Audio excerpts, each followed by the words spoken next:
जय हिंद students, welcome to study for civil services. कैसे हैं आप सभी लोग? उम्मीद करता हूं सभी बहुत ही बढ़िया होंगे।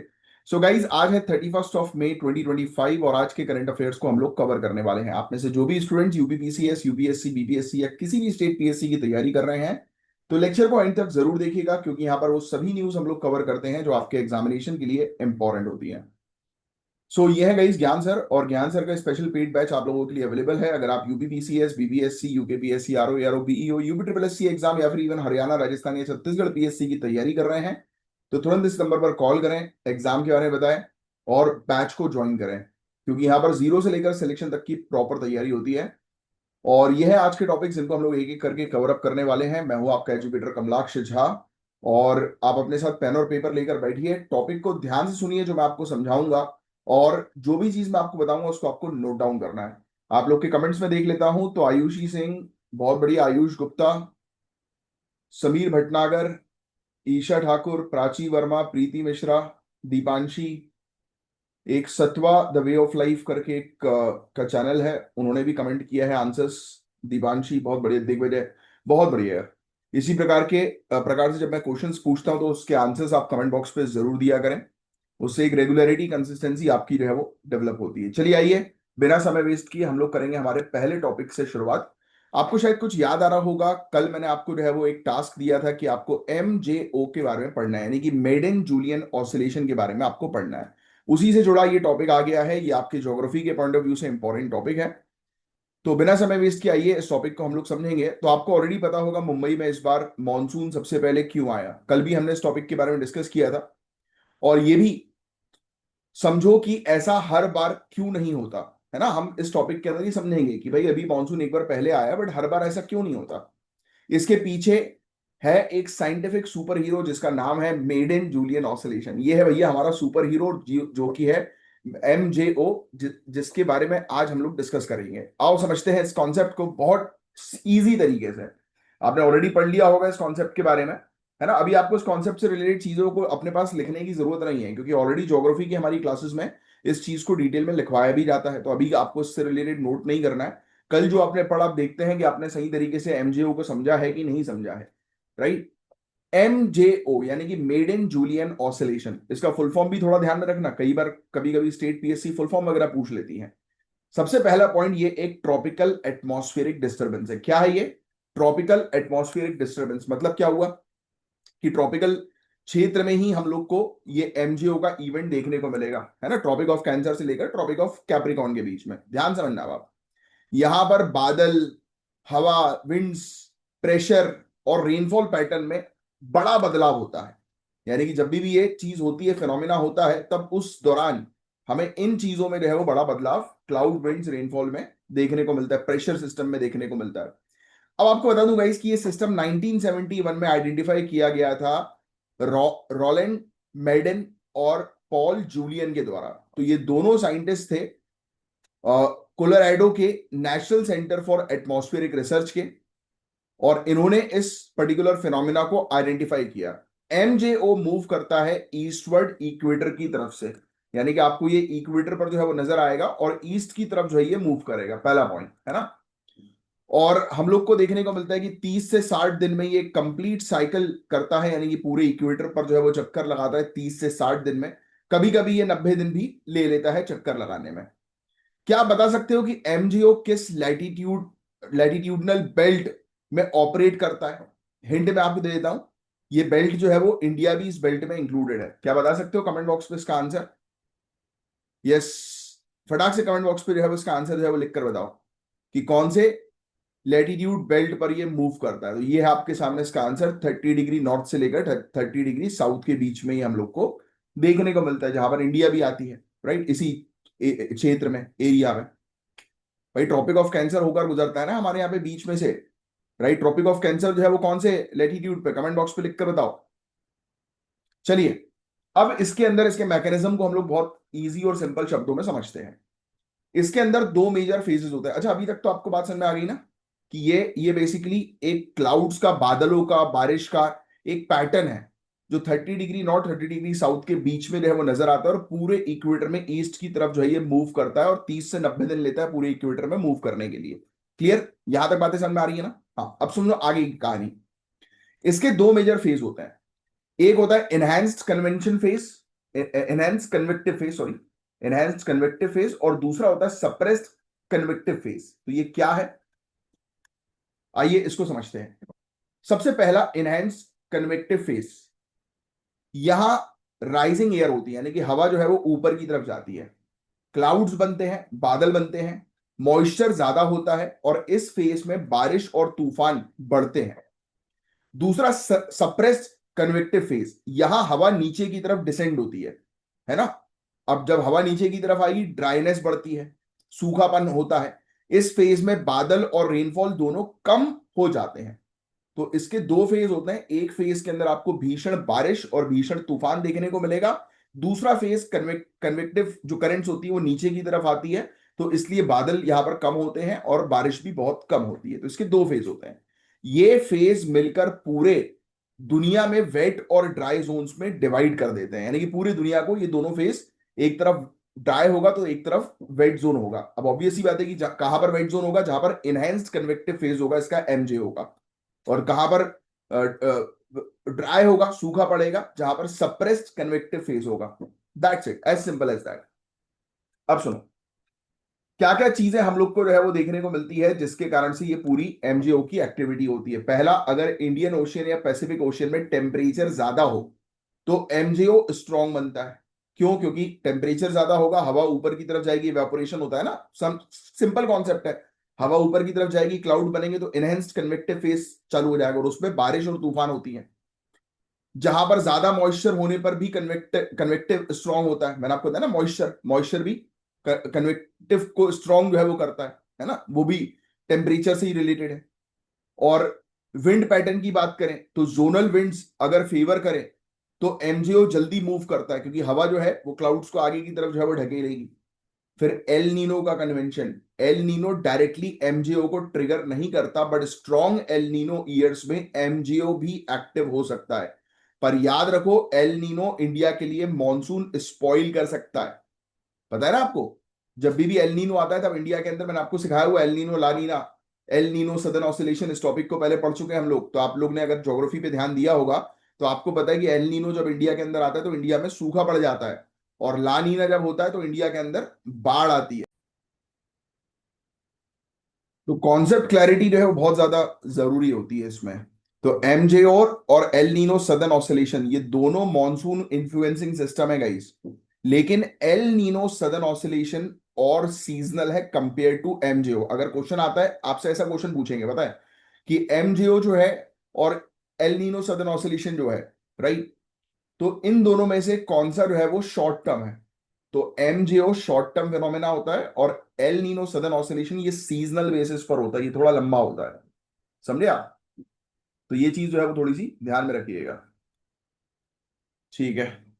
अब इसका इम्पैक्ट हम लोग को जो है वो क्या देखने को मिल सकता है पूरे दुनिया भर के वेदर में। तो जब एक्टिव एमजीओ फेज जो होता है वो मॉनसून को स्टार्ट और बूस्ट करता है, जो अभी उसने किया है ना, कि जून 2015 का अगर पुराना एग्जांपल देंगे तो स्ट्रॉन्ग एमजीओ एक्टिविटी के कारण 20 दिन तक पूरे इंडिया में जो है वो बहुत तेज वर्षा हुई थी।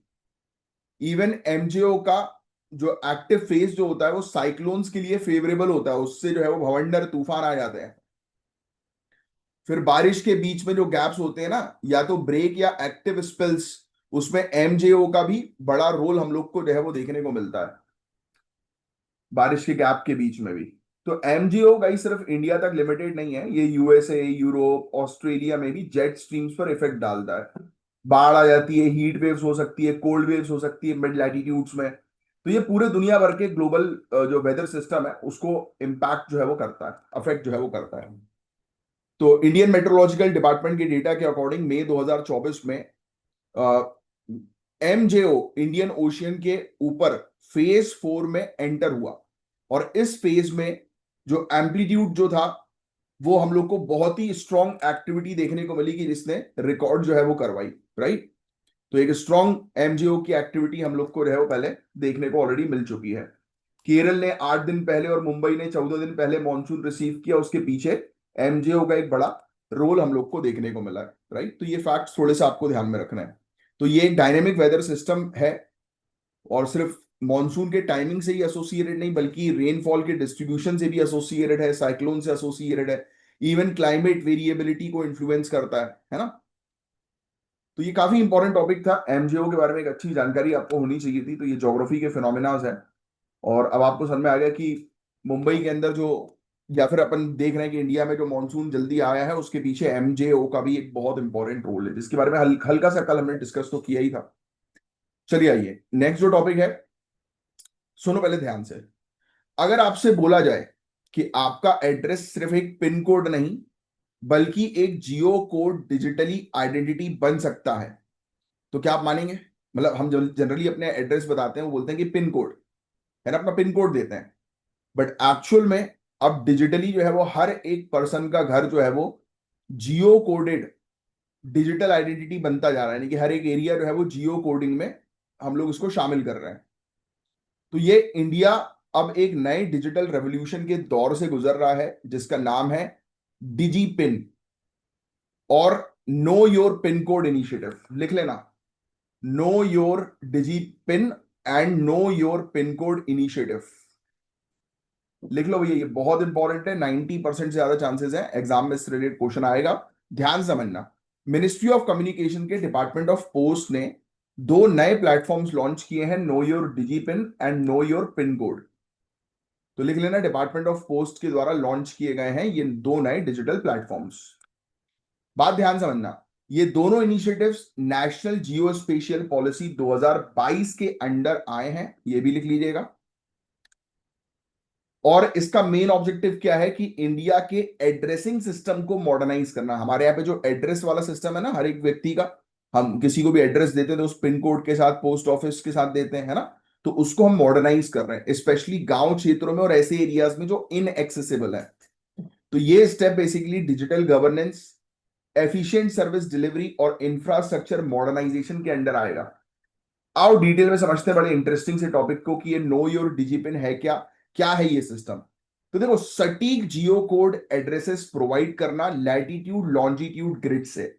देखो, आने वाले समय में आप अधिकारी हो सकता है कि आप इंटेलिजेंस डिपार्टमेंट का हिस्सा बन जाओ। तो आपको पता है कि इंटेलिजेंस वाले लोग जब भी जो बात करते हैं किसी भी पर्टिकुलर लोकेशन की, तो लैटिट्यूड और लॉन्जिट्यूड में बात करते हैं। कई बार आपने सुना होगा, इतने डिग्री नॉर्थ, इतने डिग्री साउथ, है ना, एग्जैक्ट लैटिट्यूड और लॉन्जिट्यूड वाले उसमें बात करते हैं। इवन कई बार जब जानकारी भी हम लोग किसी अपने इंटेलिजेंस ऑफिसर्स के साथ जो है वो शेयर करते हैं चुपचाप, है ना, तो सीक्रेट डिजिटल कोड्स जो है वो प्रोवाइड कराते हैं। तो यही है जियो कोड्स।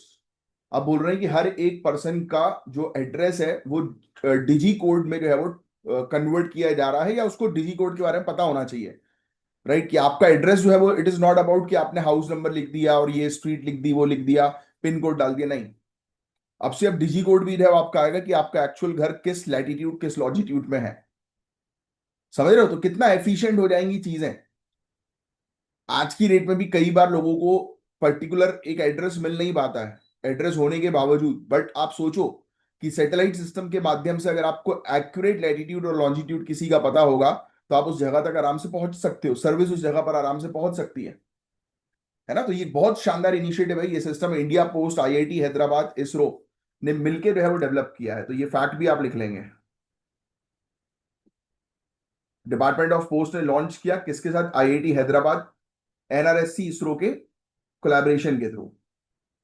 ये नेशनल जियो स्पेशियल पॉलिसी के एड्रेस थीमेटिक वर्किंग ग्रुप के अंडर रिव्यू और अप्रूवल के बाद लॉन्च हुआ। ये लिखने की जरूरत नहीं है। इसके फीचर्स अब क्या है वो आप समझ ही चुके हो, सिर्फ सुन लो।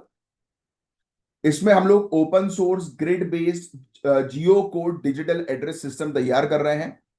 यूजर अपनी लोकेशन मैन्युअली एंटर करके या जीपीएस से डिजी पिन जनरेट कर सकता है। आपके पास, अगर अपने पास मोबाइल है आपका, उसमें आप अपना मैप खोलो एक बार। मैप सभी के पास है मोबाइल में, आप मैप खोलिए। मैं आपको एक बहुत शानदार चीज जो है वो मैप के अंदर आपके जो है वो बताता हूं। आप मैप पे किसी भी पर्टिकुलर लोकेशन पर क्लिक करिए, किसी भी लोकेशन पर जहां पर वो रेड कलर का बिंदु आ जाता है।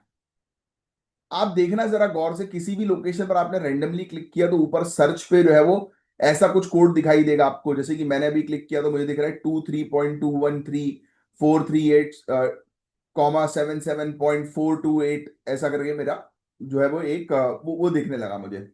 मैं किसी भी लोकेशन पे जो है वो क्लिक करूंगा तो वो उस लोकेशन की जो है वो जियो कोड जो है वो मुझे देगा, और यही है जियो कोड, जो लैटिट्यूड लॉन्जिट्यूड के साथ जो है वो इंटीग्रेट रहता है, समझे आप? तो ये चीज, तो ये बिल्कुल एक्यूरेट लोकेशन अगर आपने कहीं पे डाली है तो आप तक जो है वो सर्विस पहुंचेगी, अगर हमें सैटेलाइट के माध्यम से एग्जैक्ट उसका लैटिट्यूड लॉन्जिट्यूड जो है वो पता लग गया तो। बस कितनी शानदार चीज है ये। तो ये सिस्टम काम करता है address as a service model पर, AAS। ये बहुत इंपॉर्टेंट है, ये भी चीज लिखिएगा कि किस मॉडल पर है, तो ये चीज पूछी जा सकती है आपसे। GIS के साथ इसको इंटीग्रेट किया जा रहा है, डिजास्टर मैनेजमेंट में, इमरजेंसी सर्विस में, लॉजिस्टिक में, गवर्नेंस में, इन सब चीजों में इसका उपयोग होगा। तो देखो कि किसी भी डिजास्टर में लोगों तक पहुंचने में कितनी मदद हो सकेगी इसके थ्रू।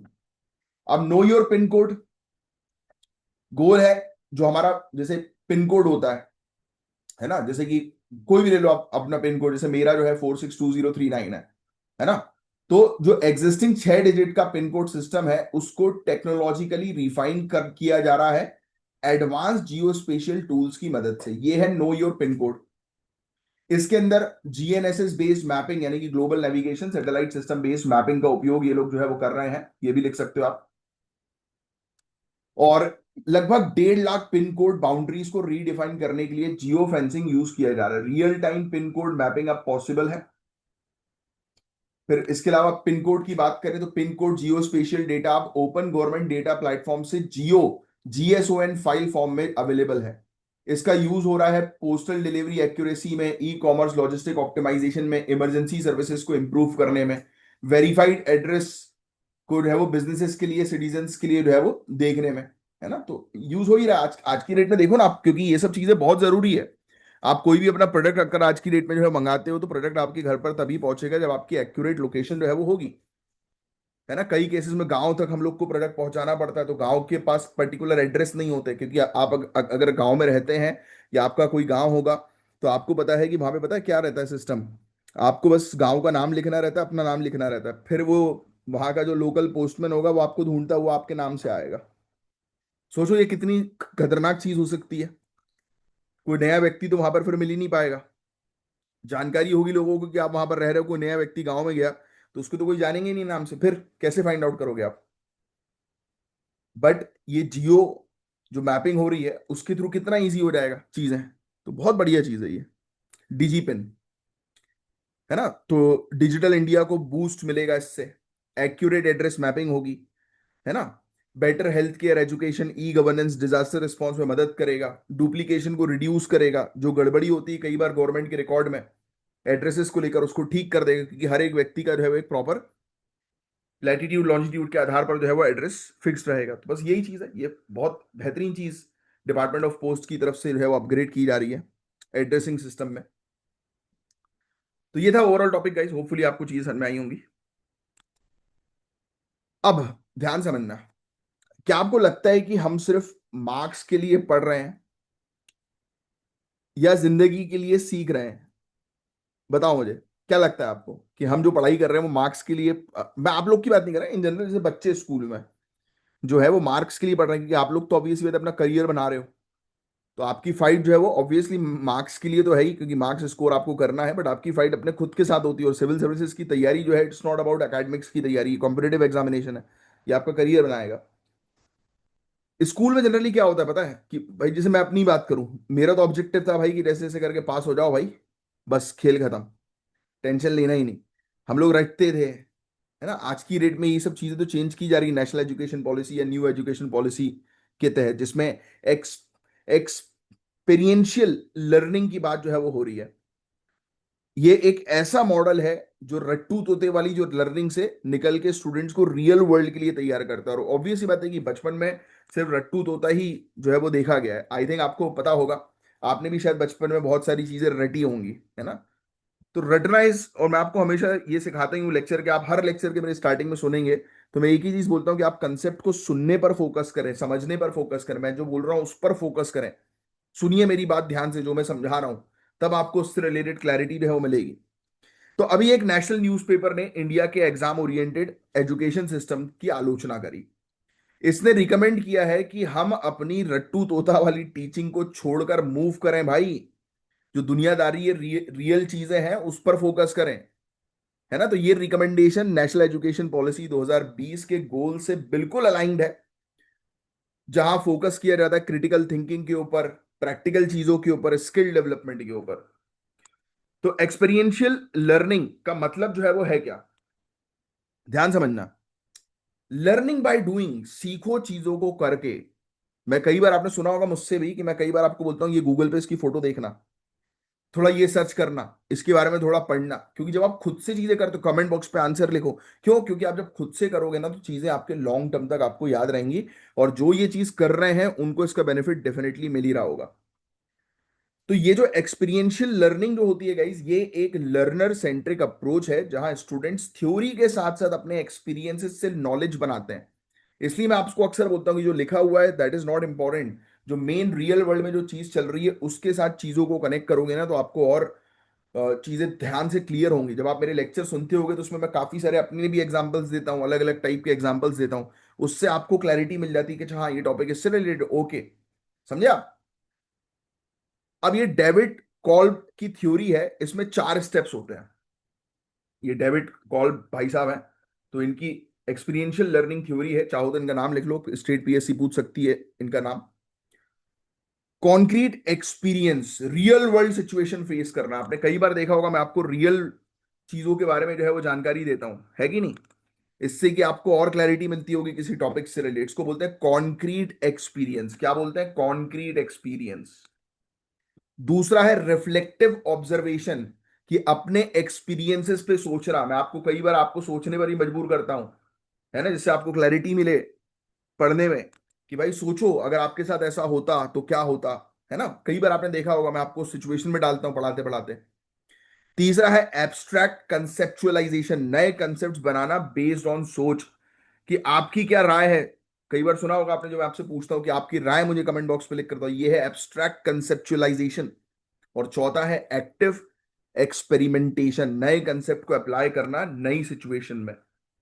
तो ये चीजें अप्लाई करो, जो आप पढ़ रहे हो उसको रियल वर्ल्ड में। आप अधिकारी बनने की तैयारी जो है वो कर रहे हो, आप ये सब चीजें इतनी पढ़ रहे हो, तो उसको अपने रियल टाइम पर अप्लाई करो। जैसे अभी मैं आपको जो डिजी पिन के टॉपिक को समझा रहा था, मैंने आपको क्या बोला, मैप को ओपन करो, पिन वहां पे डालो। अब आपने डाला तो आपको क्लैरिटी मिली कि अरे हाँ यार ये ऐसा भी है ना, कि आप जिस जगह पर उंगली रख रहे हो उस जगह की एक्यूरेट डिटेल आपको वो दे रहा है, एक एक्यूरेट कोड आपको दे रहा है। यही तो कोड है, डिजी कोड, जो सबके लिए अब तैयार किया जा रहा है। समझ रहे हैं आप? तो कितनी, यही सब चीजें हमें अपने एजुकेशन सिस्टम में लेकर आना है, जिससे कि हमारी कंट्री के जो बच्चे हैं स्कूल्स के, वो सिर्फ इस चीज के लिए ना पढ़ें कि उनको सिर्फ एग्जाम पास कर रहे हैं, वो इस चीज के लिए जो है वो पढ़ें कि उनको कुछ सीखने को मिल रहा है, जिससे कि उनको क्लैरिटी मिलेगी और हमारा देश और तेजी से ग्रो और डेवलप करेगा।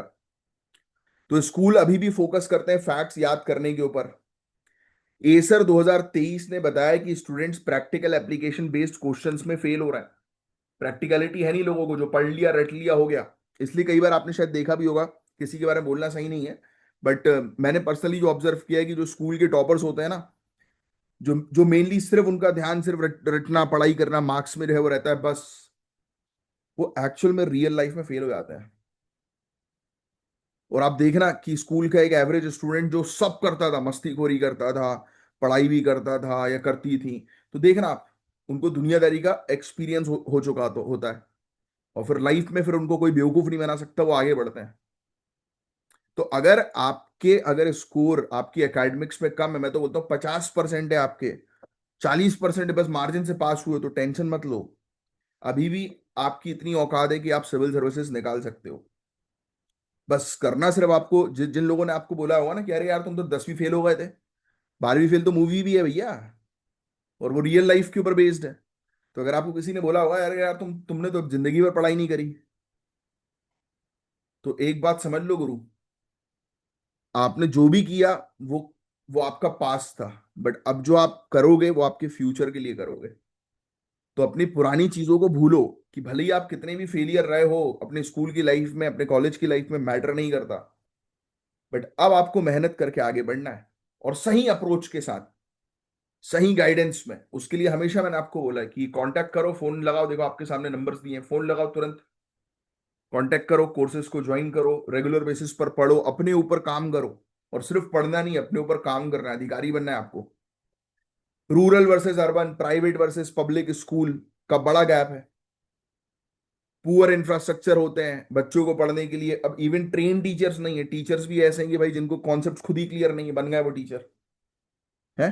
मेमोरी बेस्ड लर्निंग में एनालिसिस, एवेल्युएशन, क्रिएशन जैसी हाई स्किल डेवलप नहीं हो पाती, क्योंकि लोग टीचर सोचने पर मजबूर नहीं करते हैं। टीचर तो बस आ रहे हैं, बच्चों को बोला बेटा किताब खोलो, हाँ पहली लाइन से पढ़ना शुरू करो, और सभी लोग किताब की तरफ बस देखेंगे बस।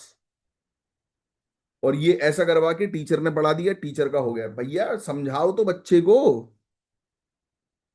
कि भाई रिवोल्ट ऑफ 1857 हुआ तो क्यों हुआ, उसके पीछे क्या कारण था है। सिपाही जो सोल्जर्स थे वो दिल्ली ही क्यों गए, दूसरी जगह क्यों नहीं गए। बच्चों को समझाओ तो, स्कूल वाले बच्चों के अंदर वो इंटरेस्ट तो डेवलप करो कि क्वांटम कंप्यूटिंग क्या है। बच्चों को इंटरेस्ट तो डेवलप करवाओ एंटी माइक्रोबियल रेजिस्टेंस के बारे में, एनवायरमेंट के बारे में।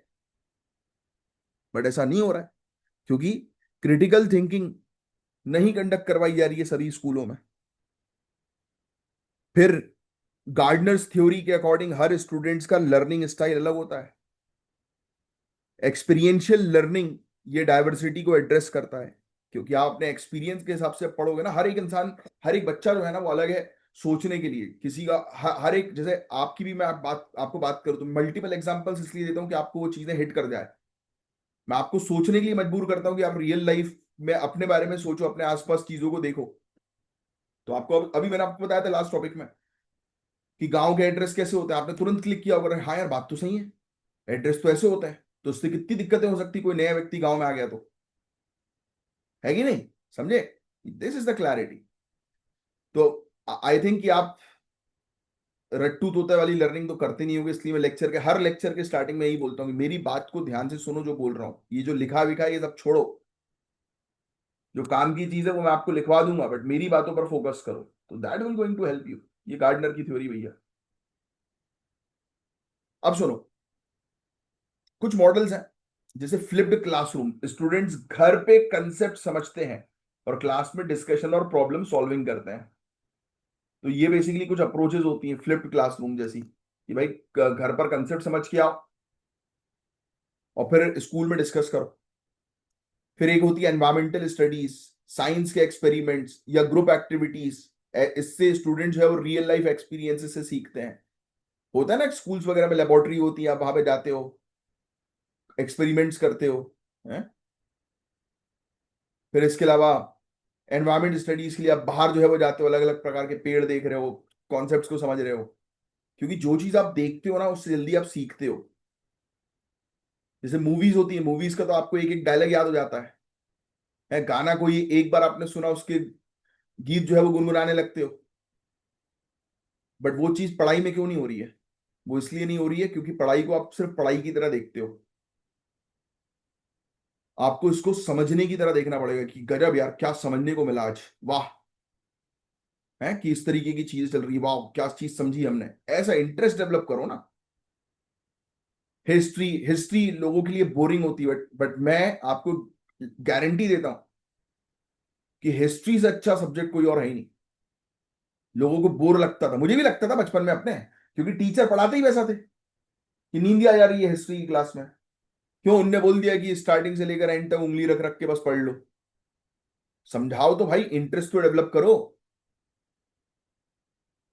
बैटल ऑफ प्लासी, बच्चों को बताओ आज की तरीके में से सीखने के लिए कि बैटल ऑफ प्लासी हुआ भाई, ब्रिटिशर्स ने बेवकूफ बना दिया, रॉबर्ट क्लाइव ने, गद्दी चाहिए थी उसको, मीर जाफर, मानिक चंद, इन सब लोगों को उसने खरीद लिया। रॉबर्ट क्लाइव ने क्या, मेरे मेरी तरफ तुम्हें गद्दी दूंगा, सिराजुद्दौला से लड़ना नहीं है। सिराजुद्दौला को बिना लड़े हरा दिया, उसी के आदमी को करप्ट करके। सिंपल सा कॉन्सेप्ट, बट पढ़ाया ही नहीं गया ध्यान से, समझाया नहीं गया ध्यान से। हमारा अशोक, चंड अशोक बोलते थे उसको, है पूरे इंडिया पर कब्जा था बंदे का। उसकी आखिरी लड़ाई के बाद उसने धम्म की नीति अपना ली। क्यों? क्योंकि अब उसे अपनी इमेज सुधारनी है भाई। ऐसा नहीं था कि आखिरी लड़ाई में इतने खून खराबा जो है वो उसने देखे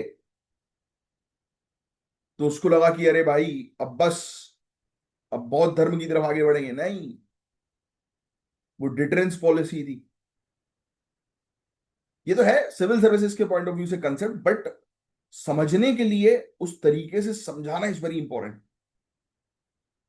गेम इज ऑल अबाउट कि कितने सिंप्लीफाई तरीके से चीजों को आप समझ रहे हो और कितना अपना इमेजिनेशन यूज कर रहे हो। बच्चों को बताओ ना कि बेटा वहां से आई गैंग, इन लोगों की, यहां से ब्रिटिशर्स की गैंग, ये लोग खड़े हुए हैं। बीच में एक आता है, क्या नाम है, मोहम्मद शाह रंगीला। कोई मतलब नहीं उसको। मोहम्मद शाह रंगीला की कभी पता करना कि उसकी मौत कैसे हुई। रो रो के मर गया था वो, अफीम के नशे, नशेड़ी आदमी। अफगानिस्तान की लड़ाई में उसके दोस्त लोग मर गए, भाई साहब चिल्ला चिल्ला के चीख चीख के मर गया वो। बाहर उसके सिक्योरिटी गार्ड्स ने बताया कि बहुत दिनों तक अपने आप को उसने बंद कर लिया था और सिर्फ अंदर से चीखने की आवाज आती थी। आगे बढ़ते हैं। तो बहुत सारी चीजें भाई, रट्टू तोता से बाहर निकलना है, चीजों को समझने पर फोकस करना है। समझना is very important.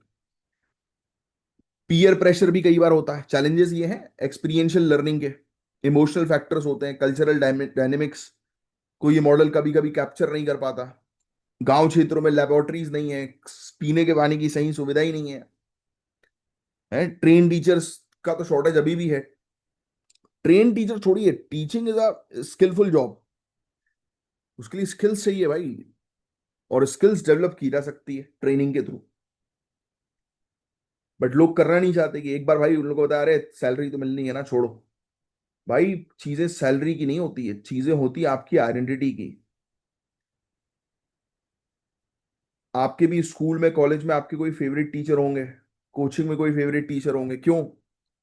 Because of their style, जो आपको समझ में आया कि हाँ यार ये टीचर है, स्वैग है इनका तो यार। होता है ऐसा, मेरी भी फेवरेट टीचर्स रहे। Swag. The game is that. जो वो पढ़ा रहे हैं उससे आपको कॉन्सेप्ट क्लियर हो रहा है, आपको लाइफ का नॉलेज दे रहे हैं, तो उससे क्या, वो उससे उस टीचर की आइडेंटिटी बनी कि नहीं बनी। बट यहाँ पर काफी सारे लोगों को उस आइडेंटिटी से मतलब ही नहीं है। वो तो सिर्फ आए, किताब खुलवाई, पढ़ा दिया, हो गया, चलो ये चलते बनो।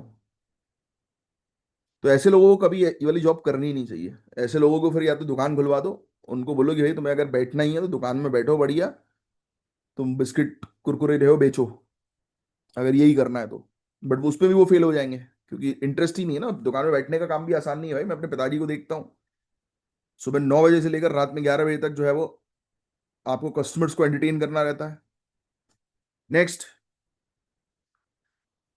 One size fits all approach यहाँ पर अप्लाई नहीं होती। ये भी एक बड़ा चैलेंज है। मतलब देखो यार, हर एक बच्चे की लर्निंग कैपेबिलिटी, सीखने की कैपेबिलिटी अलग अलग होती है। जैसे मैं हूँ, मैं आप लोग को पढ़ा रहा हूँ, हो सकता है कि आप में से कुछ लोग को मैं जो पढ़ा रहा हूँ समझ में आए, कुछ को नहीं आए, है ना। तो सबकी अपनी कैपेबिलिटीज अलग होती है, सबका अपना वो अलग रहता है चीजों को। बट मैं कोशिश तो ऐसे करता हूँ कि ओवरऑल इस तरीके से अप्रोच से चीजें समझाऊं कि आपको समझ में आए पूरी चीजें। बट ठीक है, हर एक के आप फेवरेट भी नहीं बन सकते। These are some drawbacks. तो क्या करें भाई हम? सबसे पहले तो मेरा मानना है टीचर्स को ट्रेन करो। दीक्षा प्लेटफॉर्म है हमारा, उसके माध्यम से जो है वो टीचर्स को ट्रेन करिए आप, है ना। एनसीईआरटी के अपडेटेड मॉड्यूल जो है वो एक्सपीरियंशियल फैसिलिटेशन के लिए लाए जाए, और लाए जा रहे हैं ऑलरेडी। तो उसको भी और बेटर तरीके से वो करो, पब्लिक प्राइवेट कोलैबोरेशन करो, पार्टनरशिप करो एनजीओ के साथ, एड टेक फर्म्स के साथ, है ना। इंफ्रास्ट्रक्चर नहीं है तो इंफ्रास्ट्रक्चर जो है वो लगाओ। सबसे इंपॉर्टेंट होता है यहाँ पर टीचर, पढ़ाने के पॉइंट ऑफ व्यू से तो उनको अच्छी ट्रेनिंग देना बहुत ज्यादा जरूरी है। तो ये था गाइस पूरा ओवरऑल टॉपिक। होपफुली चीजें आपके समझ में आई होंगी। अब ऐसा टॉपिक जिसको सुनकर थोड़ा गुस्सा तो आएगा आपको कि हम क्या कर रहे हैं, और आपको समझ में भी आएगा कि हाँ यार हम गलती कर रहे हैं। आपको पता है पाकिस्तान जैसी कंट्री जिस पर अपन बोलते हैं कि साले अंडा फेंक के मारेंगे इस पे, पाकिस्तान आज की डेट में ब्लॉकचेन पर काम कर रहा है, क्रिप्टो करेंसी पर, है। कोशिश कर रहा है कि वो इस पर्टिकुलर टेक्नोलॉजी में जो है वो रीजनल पावर बन जाए। और हम क्या कर रहे हैं, सीबीएसई स्कूल में मदर टंग पॉलिसी पर हम बहस कर रहे हैं, है ना। तो ये टॉपिक उसी से जुड़ा हुआ है कि क्रिप्टो अलायंस की बात करें, Pakistan Trump link US form है, यूएस की कंपनी है एक, और पाकिस्तान ने मिलकर जो है वो बनाया है क्रिप्टो काउंसिल, जिससे कि ये ब्लॉकचेन बेस्ड फाइनेंशियल इकोसिस्टम इस क्षेत्र में डेवलप करेंगे, है ना। ये स्टेबल कॉइन्स लॉन्च करेंगे, ये धरती के रेयर अर्थ मिनरल्स जो हैं उसको मोनेटाइज करेंगे। पाकिस्तान को क्रिप्टो हब बनाने पर फोकस किया जा रहा है। तो ये स्टेप पाकिस्तान के प्राइम मिनिस्टर और आर्मी टॉप ब्रास का के इंडोर्स इनिशिएटिव है। मेन ऑब्जेक्टिव है पाकिस्तान क्रिप्टो इन्वेस्टर्स के थ्रू जियो पॉलिटिकल इन्फ्लुएंस बढ़ाए। तो पाकिस्तान आज की डेट में क्रिप्टो करेंसी में काम कर रहा है। अब वहीं सीबीएसई ने mother tongue based instruction promote करने का सर्कुलर निकाला। आलोचक बोल रहे हैं कि इससे 21वीं सदी की स्किल्स और एम्प्लॉयबिलिटी पे ध्यान डाइवर्ट हो रहा है। तो अब देखो, ये दिक्कतें हैं ना भाई। एक तरफ पाकिस्तान देखो किन चीजों पर काम कर रहा है, और एक तरफ हम जो है वो ऐसी चीजों पर बहस कर रहे हैं। तो यस, इंपॉर्टेंट तो है ऑब्वियसली, बट ग्रोथ और डेवलपमेंट पर कब काम करोगे भाई। सबसे बड़ा खतरा हम लोग को तो पाकिस्तान की क्रिप्टो से क्या है बताओ। ये साला टेरर फंडिंग करता है, और क्रिप्टो बिटकॉइंस इन सब चीजों से टेररिस्ट के लिए चीजें आसान हो जाएंगी। होता है ना, आज की डेट में आप खुद देखते हो यार, हैकर ने आपके कंप्यूटर को बाई चांस हैक कर लिया, तो वो क्या मांगता है आपसे, वो बोलता है कि इस एड्रेस पर जो है बिटकॉइन ट्रांसफर कर दो इतने।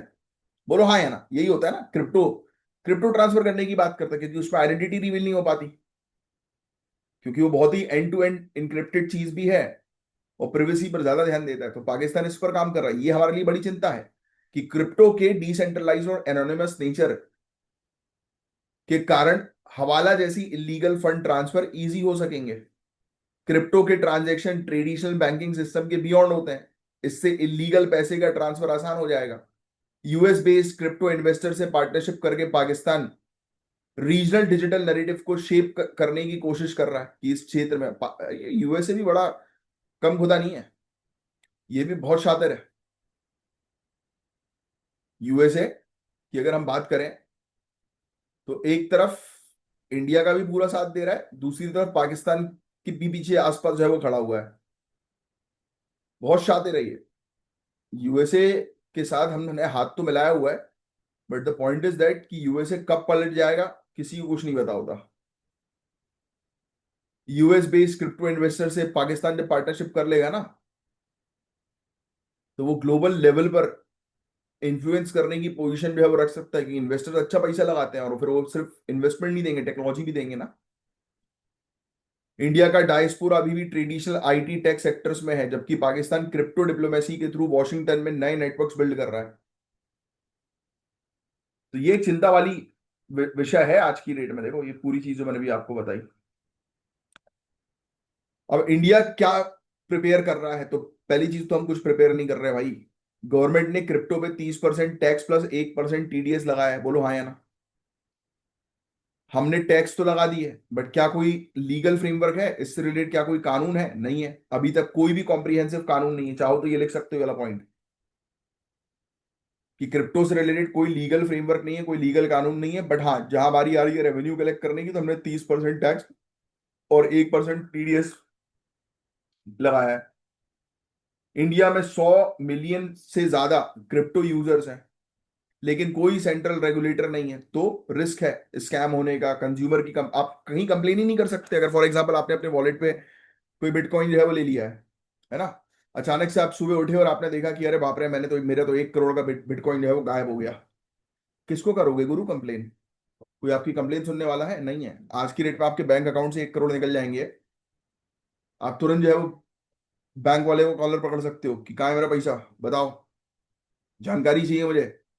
बैंक वाला जानकारी नहीं दे रहा, तो आपके पास आरबीआई बैठा हुआ है, आरबीआई का लोकपाल, ओम्बड्समैन जिसको बोलते हैं हम लोग। आप उसके पास जाकर कंप्लेन करोगे, बट क्रिप्टो में क्या भाई, कहाँ जाओगे।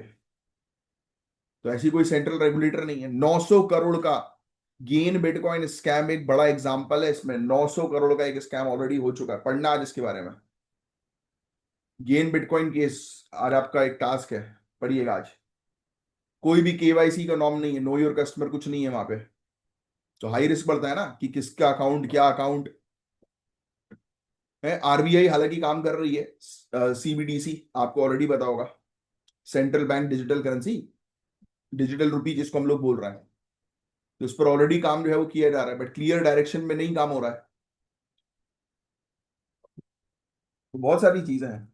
और ऐसे ही एजुकेशन की बात कर लें आप, तो सीबीएसई ने दूसरी क्लास तक होम लैंग्वेज इंस्ट्रक्शन को प्रमोट किया कि सेकेंड क्लास तक का बच्चा जो है वो मदर टंग लैंग्वेज में पढ़ाई करे। बट चैलेंजेस आ रहे हैं भाई, अर्बन क्षेत्र में, शहरी क्षेत्र में अलग अलग बच्चे जो है उनकी मदर टंग अलग अलग है, ट्रेन टीचर्स नहीं है, कंटेंट की शॉर्टेज है ना। आलोचक बोलते हैं कि ऐसे सुधार से इंग्लिश प्रोफिशिएंसी जो है वो गिरती है, और इसका इम्पैक्ट, और मैं आप सभी लोग को बताना चाहता हूँ, specially Hindi medium students and English medium students both, भैया आपको इंग्लिश पर कमांड होना बहुत ज्यादा जरूरी है। आप सिविल सर्विसेज की तैयारी कर रहे हो, आप खुद सोचो, आप एसडीएम हो और आपके पास अगर कोई फॉरेनर आए कंप्लेन करने के लिए, आप उससे डील ही ना कर पाओ, तो क्यों बनाएंगे भाई आपको एसडीएम। इसलिए कंपलसरी इंग्लिश लैंग्वेज होती है, लोग बच्चे समझते नहीं है। ये आज भी अपने लैंग्वेज और इन सब चीजों पे अटके हुए हैं। इसलिए मैं बोलता हूँ कि लैंग्वेज कभी बैरियर नहीं होना चाहिए, सीखो चीजों को, समझो चीजों को। और दूसरा, इंग्लिश मीडियम वाले स्टूडेंट्स की हिंदी में 4 शब्द नहीं लिख पा रहे, तो कैसे एग्जाम निकालोगे भाई। हिंदी कंपलसरी है आपका। अगर मेरा ये लेक्चर सुन रहे हो तो ऑब्वियसली बात है कि हिंदी कंपलसरी होगा, क्योंकि हिंदी ही लोग आप चूज करोगे एक लैंग्वेज शेड्यूल लैंग्वेजेस में से। तो भाई समझ रहे हो आप बात को। तो Hindi is very important as well as English is important. आप जब अधिकारी बनोगे, आप मान के चलता हूं आप अपनी डिस्ट्रिक्ट के एसपी हो, आपके सामने आ गए, या कलेक्टर हो आप, आपके सामने मीडिया वाले आए, तो आप उनको संबोधित ऑब्वियस ही बात है जिस डिस्ट्रिक्ट में उस डिस्ट्रिक्ट की लैंग्वेज से करोगे ना। ऐसा थोड़ा ना कि इंग्लिश में फर्राटे जो है वो दे रहे हो, इंग्लिश में दो फर्राटे, कोई दिक्कत नहीं आती है, बहुत अच्छी बात है, but the point is that कि आपको पब्लिक तक मैसेज पहुंचाना है तो उनकी लैंग्वेज में पहुंचाना पड़ेगा ना, जो उनको समझ में आ रही है प्रॉपर तरीके से। बट मैं देखता हूँ कई बार लोग कंप्लेन करते हैं कि अरे इंग्लिश नहीं आ रही, हमें नहीं आ रही तो मत करो तैयारी भाई, छोड़ दो। अरे हमें हिंदी में दिक्कत है, दिक्कत है छोड़ दो, क्यों करना है फिर। है, यहाँ आए हो सीखने के लिए आए हो ना, पढ़ने के लिए आए हो, सीखो ना भाई। किसने रोका सीखने से। और चीजें समझने पर फोकस करो, जहां आपने समझ लिया अपनी लैंग्वेज में, इंग्लिश में या हिंदी में, जिसमें चाहो उसमें लिख सकते हो, जो आप लैंग्वेज चूज करो। बट आनी दोनों चाहिए आपको, कमांड दोनों पे होना चाहिए। भाई कल को आपको जो है वो फॉरेन डेलीगेशन में भेजा जाएगा, है वहां पे बोल ही नहीं पा रहे हो आप, तो आपको भेजेंगे क्या। किसको भेजेंगे, जिसकी कमांड है इंग्लिश में भाई उसको भेजेंगे, क्योंकि हमें इंटरनेशनली अगर डील करना है तो इंग्लिश इंटरनेशनल लैंग्वेज है, तो आपको आनी चाहिए। इंडिया के अंदर अगर आप संबोधित कर रहे हो किसी इवेंट में, पब्लिक के सामने हो, पब्लिक स्पीच दे रहे हो, तो आप प्रॉपर हिंदी में बोलो। प्रॉपर हिंदी मतलब बहुत अच्छी हिंदी। तो ये चीजें हैं, बस इसी पर ही बहस जो है वो छिड़ी हुई है अभी बहुत सारी चीजों पर। तो बस ये हमने एजुकेशन और इससे रिलेटेड जो है वो बात करी कि क्रिप्टो, भाई क्रिप्टो पर हमें काम भी करना है, और एजुकेशन सेक्टर पर भी अच्छे रिफॉर्म्स पर जो है वो फोकस करना है। आइए, फिशिंग सेक्टर पहले भी कई बार हम इसके बारे में डिस्कस कर चुके हैं, ब्लू इकोनॉमी हमें बढ़ानी है। तो आपने स्मार्ट सिटीज, स्मार्ट हाईवेज के बारे में तो सुना ही होगा, है ना। स्मार्ट सिटीज बन रही है, स्मार्ट हाईवेज बन रहे हैं भाई। लेकिन आपने कभी सोचा है कि फिशिंग पोर्ट्स भी स्मार्ट, ग्रीन और इंक्लूसिव हो सकते हैं। तो बस यही है, हम फिशिंग पोर्ट्स को और स्मार्ट बनाने पर टारगेट कर रहे हैं। एक अच्छा स्टेप है इंडिया की ब्लू इकोनॉमी को और पावरफुल बनाने का। तो मिनिस्ट्री ऑफ फिशरीज ने, ये लिख लेना, agency franchise the development AFD के साथ मिलकर एक technical dialogue on eco fishing ports conduct किया है न्यू दिल्ली के अंदर। यानी कि न्यू दिल्ली के अंदर बातचीत हुई है एएफडी की कंपनी और हमारा डिपार्टमेंट ऑफ फिशरीज, इन्होंने बातचीत करी कि भाई हम कैसे एक बेहतर फिशिंग पोर्ट्स डेवलप करें, स्मार्ट फिशिंग पोर्ट्स डेवलप करें। मेन ऑब्जेक्टिव यही है कि फिशिंग जो एक क्षेत्र है, यानी कि जहां पर मछली पकड़ने वाली एक्टिविटीज होती हैं, तो उसको सस्टेनेबल बनाना, स्मार्ट बनाना, एनवायरमेंटल फुटप्रिंट्स कम करना, कि एनवायरमेंट कम से कम खराब हो। सोशल इकोनॉमिक परफॉर्मेंस को इंप्रूव करना, है ना, कि हम पैसा ज्यादा कमा पाए। तो इस इवेंट में फ्रांस के डिप्लोमेट्स, FAO, एशियन FAO यानी कि फूड एंड एग्रीकल्चर ऑर्गेनाइजेशन, है ना, ADB यानी कि एशियन डेवलपमेंट बैंक, और IIT मद्रास और सी फूड इंडस्ट्रीज के लोग भी शामिल थे। ये लिखने की जरूरत नहीं वैसे। इन्होंने इंफ्रास्ट्रक्चर डेवलपमेंट पर काम किया, बहुत सारी चीजों पर काम किया। अब ये क्या है भैया, इको फिशिंग बोर्ड आपको समझ में आ ही चुका है। प्रधानमंत्री मत्स्य संपदा योजना, आज इस स्कीम के बारे में आप पढ़ेंगे। प्रधानमंत्री लिख लो, मत्स्य संपदा योजना, इस स्कीम के बारे में आप पढ़ेंगे। तो इस डिपार्टमेंट ऑफ फिशरीज ने इको फिशिंग पोर्ट लॉन्च किया, और ऑब्जेक्टिव क्या है, पोर्ट को बेहतर मैनेज करें, सेफ्टी रहे पोर्ट की, है ना, ये सब चीजें, कम से कम इकोलॉजी को डैमेज हो। तो इन लोगों ने बोला कि भाई हम इको सेंसिटिव चीजें पर काम करेंगे, है ना। ग्रीन डिजाइन इन्होंने जो है वो तैयार किया। सीवेज ट्रीटमेंट प्लांट्स होंगे, रेन वाटर हार्वेस्टिंग सिस्टम होगा, internet of things, IoT based sensors network होंगे, है ना। तो मतलब ये यानी कि टेक्नोलॉजी को इन्वॉल्व कर रहे हैं, लोकल फिशर्स को, वुमेन को, सबको इन्वॉल्व कर रहे हैं, जैसे कि समाज के अंदर जेंडर इक्वलिटी देखने को मिले। फिर पोस्ट हार्वेस्टिंग के बाद हाइजीन पर ध्यान रखा जाए, मछलियों को हैंडल करने के ऊपर कोल्ड स्टोरेज चेन वगैरह हम लोग स्टैब्लिश करें। पोर्ट्स को इस प्रकार से जो है वो डेवलप करें कि वहां पर जो भी वेस्ट हो वो रिसाइकल हो, तो, है ना, मलबा वगैरह जितना भी वहां पर कचरा वगैरह बन रहा है तो उसको प्रॉपर तरीके से डिस्पोज करें। तो इन सब चीजों पर ये काम किया जा रहा है। ठीक है। प्रधानमंत्री मत्स्य संपदा योजना के तहत इंडिया ने 3 पायलट पोर्ट सेलेक्ट किए हैं। एक एक दमन दीव में, दूसरा पुडुचेरी में, तीसरा गुजरात के अंदर हम लोग को देखने को मिल रहा है। ये लिखने की वैसे जरूरत नहीं है, हाँ स्टेट्स के नाम लिख सकते हो। तो यहाँ पर इन क्षेत्रों पे जो है वो काम होगा, स्मार्ट टेक्नोलॉजीज लगाई जाएंगी, ये पूरी चीज मैं आपको बता ही चुका हूँ। AI की मदद से, remote sensing, big data analytics की मदद से फिशरीज और पोर्ट लॉजिस्टिक्स को मैनेज किया जाएगा। इंफ्रास्ट्रक्चर इको फ्रेंडली होगा, प्रॉपर वेस्ट मैनेज करेंगे, वही सेम चीज है जो मैं अभी आपको बता चुका हूँ। और India food and agriculture organisation के ब्लू ग्रोथ एजेंडा को भी इसमें शामिल किया गया है, ये लिख लेना। ठीक है। अब ये आंकड़े वगैरह आप लोग को याद रखने की आवश्यकता नहीं, इतना कुछ नहीं है इसमें। इंडिया, मैं आपको ये पहले भी लिखवा चुका हूँ, फिश प्रोडक्शन के मामले में इंडिया दूसरे नंबर पर आती है, 8% ग्लोबल आउटपुट कंट्रीब्यूट करती है। एक्वाकल्चर, श्रिम्प यानी कि झींगा होता है ना, उसके एक्सपोर्ट में तो हम टॉप पे आते हैं। इसके बारे में कुछ दिनों पहले भी हमने कवर अप की थी चीजें। Advance medium combat aircraft, AMCA, लिख लेना भैया इसके बारे में चीजें। 5th generation stealth multi multi role fighter jet, ये हम लोग को देखने को मिल रहा है 5th जनरेशन का। इसकी फोटो देख लेना एक बार। सुपर क्रूज कैपेबिलिटी है इसके अंदर, एडवांस्ड एवियोनिक सिस्टम लगे हुए हैं, AI based flight control system भी इसमें शामिल है। इसको DRDO और एरोनॉटिकल डेवलपमेंट एजेंसी ने HAL के कोलैबोरेशन के साथ जो है वो डेवलप किया है। इसकी फोटो देख लेना, मजा आएगा देखने में। डुगोंग्स के बारे में पहले आप लोग को पढ़ा चुका हूं, अब आप इसका आंसर जो है बताएंगे, और इसको एक बार जो है वो देखिएगा। अगर मैं गलत नहीं हूँ, डुगोंग वैसे ही दिखते हैं ना, भैंसे की तरह दिखते हैं, ये समुद्र के नीचे वाले। इनको सी बफेलो भी कहते हैं क्या, if I am not wrong, check कर लेना एक बार, है ना। तो इनके बारे, इनका आंसर तो आप ही बताएंगे मुझे, इसके बारे में पहले भी मैं आपको पढ़ा चुका हूँ, उसकी फोटो भी देखना एक बार आप। ठीक है। और वही एयरक्राफ्ट से रिलेटेड एक क्वेश्चन भी आ गया आपके लिए मेंस का, ट्राई करना इसका आंसर देने की, और ये है ज्ञान सर। और पेड बैचेस के लिए दिए गए नंबर पर आप कांटेक्ट कर सकते हैं। मैं हूं आपका एजुकेटर कमलाक्ष झा। मिलूंगा नेक्स्ट लेक्चर में, तब तक के लिए bye, take care, have a great day. जय हिंद, जय श्री महाकाल।